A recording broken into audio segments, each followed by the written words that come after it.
All right, Beyond the Gates fans, here we go with Tuesday's episode 130, meaning we are getting closer and closer to the 150th episode of the show. Meaning that we'd be what? 3/4 of the show done. Yeah, because there's only 200 episodes this season? Okay, well, to dive in, this one was heavily Eva, Leslie, Ted focused with just a splash of Samantha in there. So I'm giving this one a solid 8 out of 10 overall, just because of the follow-up from what went down on Monday. Now, we start off with Anita and Nicole, kind of having a mini celebration about having Leslie kicked out of the country club. Truth be told, with the situation involving Leslie, you kind of got to celebrate the little victories here and there because, even if you win one specific battle, that woman is back in the war room planning on her next chess move. So it turns out Vernon is also trying to work things from his end via bill to delay the building permits for Leslie's house across the street. Now, Nicole wishes that they didn't need to continue relying on a bill for all this, and she feels bad about their humiliation of Ted last week, but Anita says, oh, he had that coming anyway. But Nicole is like, well, I feel like things went a bit too far, where Anita doesn't feel that way, and I'm pretty sure that if Danny was there, she would side with her mother. Now, Nicole feels like he left her vulnerable to any sort of a situation where you have this vindictive woman. And it made her look pathetic to the community overall. And it kind of goes back to the overarching theme of their marriage where Nicole was the envy of all the other women in the community because of how loving Ted was. And I mean, even Kat mentioned how she remembers the kids from school always wanting to come over to her house because her parents were just so kind and loving and whatnot. So to actually see the low-key celebrity couple or the couple, the Will and Jada or Martin and Gina of Fairmount Crest turn out to be flawed is I don't know what.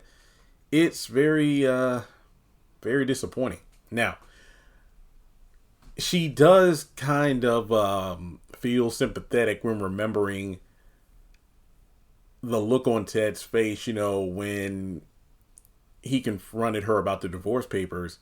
And if Leslie was completely out of the situation, she might have been able to try things again with him. Now, the thing is, Anita's like, well, Ted's not your problem anymore. Well, soon to be not your problem, so don't worry about it. And Nicole is questioning whether or not she owes them a final chance before dissolving the marriage. So from there, they kind of switch subjects by talking about the purses and whatnot.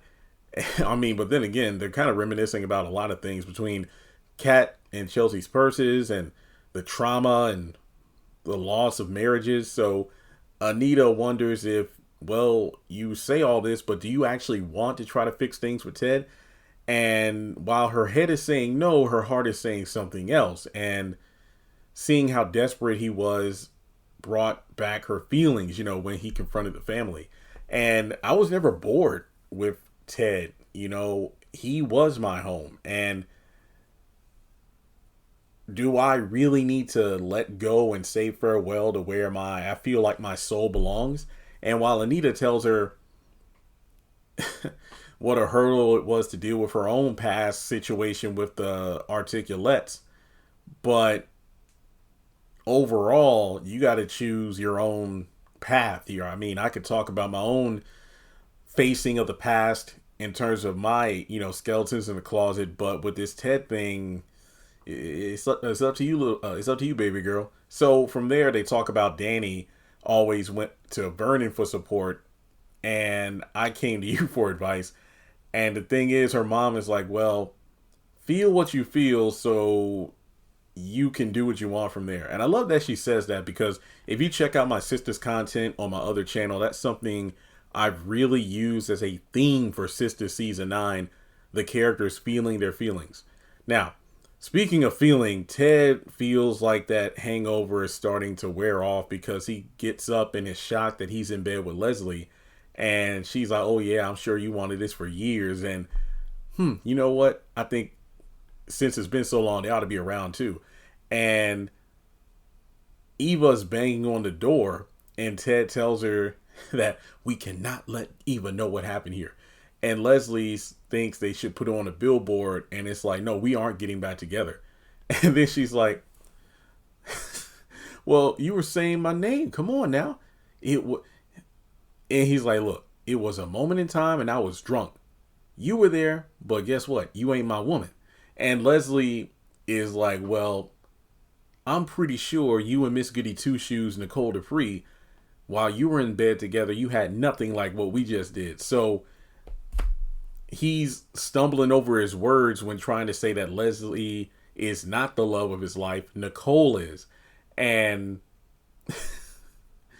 the thing is, she's just really putting it on thick about how, you know what? Hey, I'm hot. Nicole is cold. And Ted is pleading with her to keep this between them. But Ted, come on now. You know who this woman is. She is not going to keep this to herself.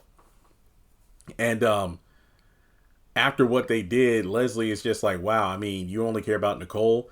And she mentions how she will never tell anybody about how far they just sunk. And he climbs out of bed after apologizing. That's when Eva is still banging on the door. So from there, we go to the country club, and mentions how, look, I'm all ready to go forward with my real estate deal. And Eva's worried about her dad being a wreck without, his wife.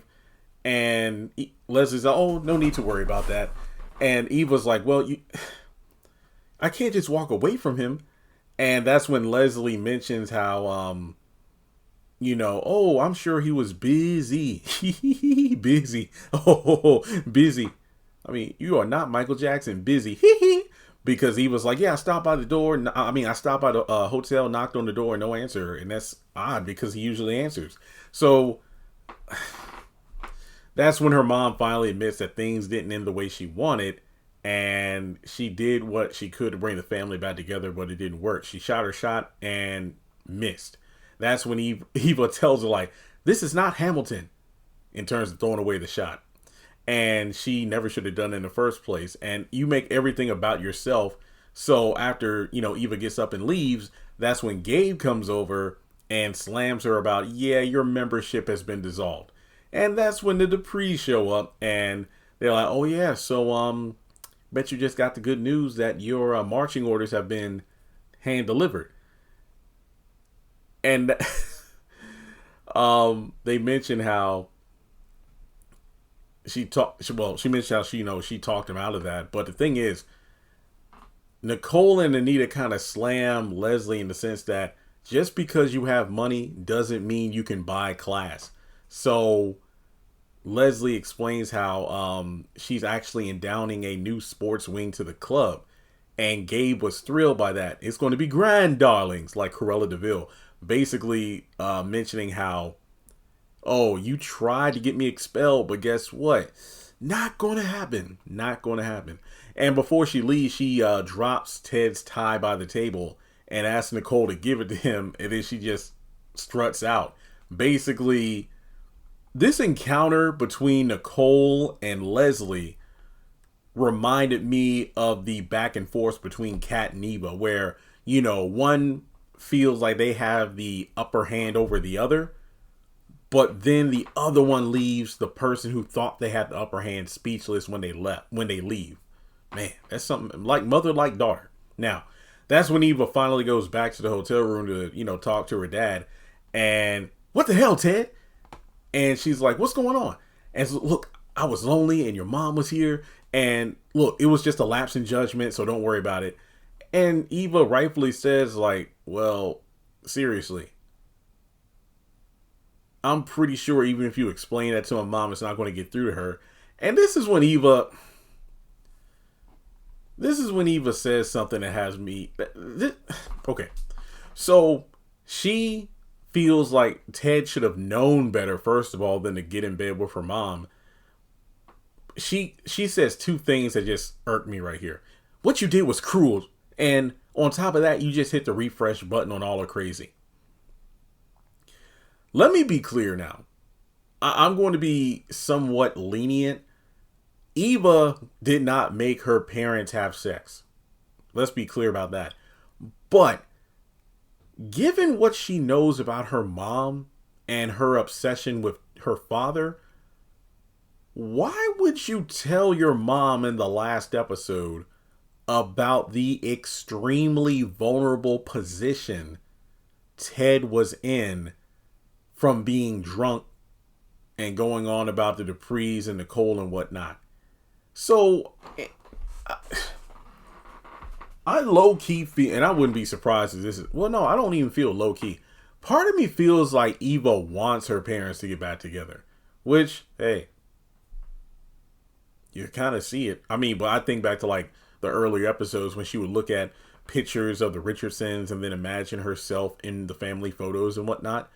But I just don't feel like she has a right to say this was cruel when it was stupid for you to tell your mom about, the drunk state your father was in. So there's that. Now we go over to Martin and Smitty's house, and Martin tells Samantha about how, look, you're not ready for sex, and there are a lot of women in the family you can talk to this situation about, but she feels like she needs to talk to her biological mother, where Terrell thankfully disagrees and insists that we should just stay far away from, June as possible.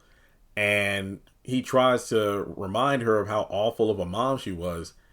And the thing is, Samantha's like, well, I don't want her to be my mother. I just want her in my life. And the thing is, I think it's, her brother's like, well, I think this messed up that you decided this without even talking to me first. And I don't want June here, and neither do our pops. So that's when Martin and Smitty kind of talk about the situation, given the fact that, in hindsight, Samantha is the only woman in the house filled with men. And they kind of bicker about whether or not June should be able to come back. So Martin says that their job is to provide for their kids' needs. And Samantha feels like she needs this. But overall, June coming back into their lives just means more love as opposed to less love. But they both also consider the fact that, well, at the end of the day, our kids need to be able to sort this out for themselves. So Smitty says, like, when you talk like that, you sound like the man I fell in love with. And then Martin feels like, yeah, I know that's not enough to kind of fix everything that's wrong between us, but we need to remember that we did right by our kids, and they missed the trust that they used to have between them. That's when we go upstairs, and the kids are talking about the situation. And Terrell thinks it's a mistake to let June back into their lives. And that's when Samantha's like, well, look at it, bro. We're both growing up and we're both changing. And I feel like the older we get, the less we need each other. And man, that's a harsh reality.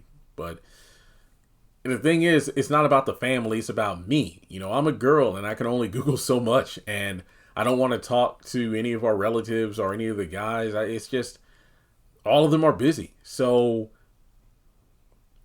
that's when Terrell puts two and two together. It's like, this is about that Nathan boy, isn't it? And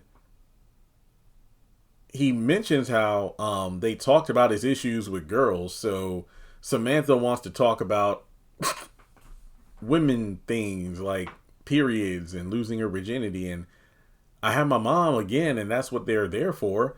And it's like, do you hate her that much that you don't want me to have her in my life at all? And it's like, well, I'm sorry I shut it, for shutting her down and whatnot, but you can go ahead and talk to whoever you want to talk to. So that's when Samantha reassures him that, hey, you're still the best brother. And if that's the case, well, hey, if you need our mom, then I got your back. And speaking of June, we go over to the diner.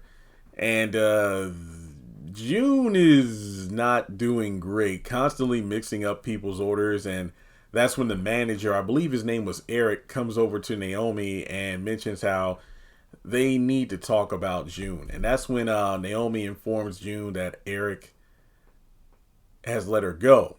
And from there, she gets some support from people saying they want to speak to the manager, saying that cutting June is heartless, but that allows her to get her job back.